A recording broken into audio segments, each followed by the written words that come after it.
Pernah nggak sih Anda bikin tujuan pembelajaran tapi rasanya kok masih umum banget ya? Nah, hari ini kita akan bahas sebuah kerangka kerja yang simple tapi luar biasa ampuh buat menyusun tujuan pembelajaran yang efektif dan juga terukur.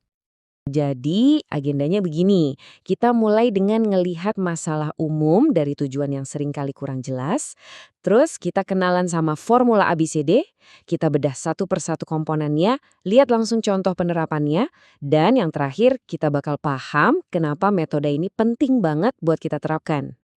Oke, kita mulai dari tantangan yang kayaknya hampir semua pendidik pernah alami. Nulis tujuan pembelajaran yang kadang-kadang terlalu umum, jadi susah banget buat diukur atau bahkan dicapai. Coba deh, renungin sebentar.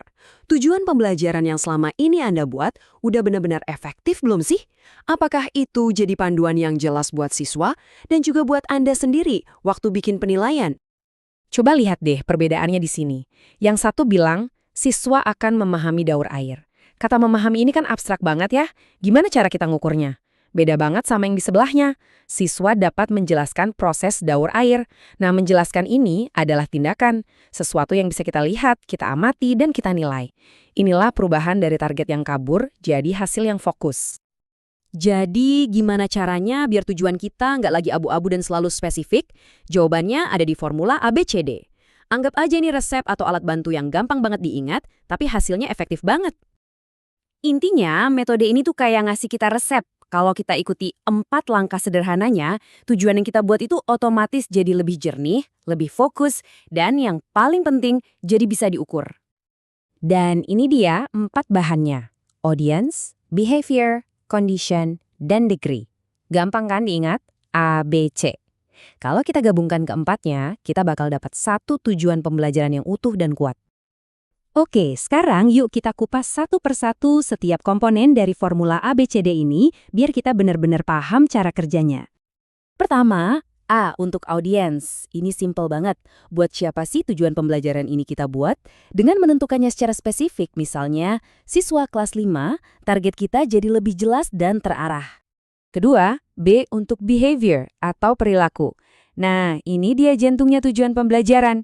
Pertanyaannya bukan apa yang siswa tahu, tapi apa yang siswa harus bisa lakukan sebagai bukti kalau mereka sudah belajar. Kuncinya adalah kata kerja yang tindakannya bisa kita amati.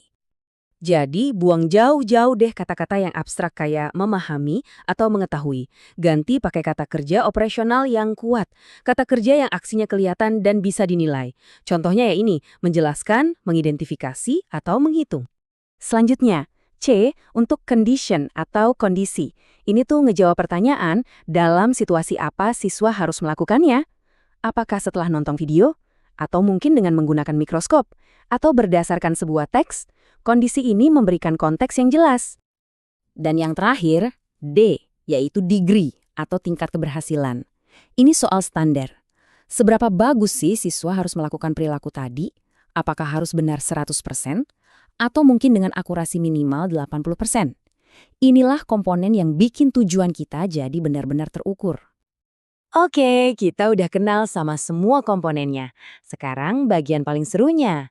Kita lihat gimana keempatnya ini kalau digabungin buat membentuk tujuan pembelajaran yang utuh dan mantap. Nah, disinilah keajaibannya terjadi. Kita gabungin semua jadi satu kalimat utuh. Coba lihat contoh pertama. Setelah menonton video tentang daur air, siswa kelas 5 dapat menjelaskan proses daur air dengan benar. Lengkap kan? Ada condition-nya, ada audience-nya, behavior-nya jelas, dan degree-nya juga ada. Pola yang sama kita lihat di contoh kedua soal getaran pegas. Setiap bagian punya perannya masing-masing. Mungkin ada yang bertanya, kenapa sih kita perlu repot-repot pakai metode ini? Apa gunanya di lapangan dalam praktek mengajar kita sehari-hari? Dampaknya besar banget. Setidaknya ada 4 manfaat utama yang saling berkaitan dan bisa bikin proses belajar mengajar kita jadi jauh lebih baik. Manfaatnya ini kayak efek domino loh. Saat tujuan kita jelas, bikin soal atau asesmen jadi gampang banget kan? Karena kita tahu persis apa yang mau diukur. Terus, siswa juga jadi nggak bingung. Mereka tahu persis apa yang diharapkan dari mereka. Nah, ujung-ujungnya, kita sebagai pengajar jadi lebih mudah milih aktivitas dan media yang paling pas. Semuanya jadi lebih fokus, efisien, dan efektif. Dan kutipan ini, wah ini ngena banget. Fokusnya itu bergeser. Bukan lagi tentang apa yang guru lakukan di kelas, tapi tentang apa yang siswa bisa lakukan sebagai hasil dari pembelajaran. Itulah intinya.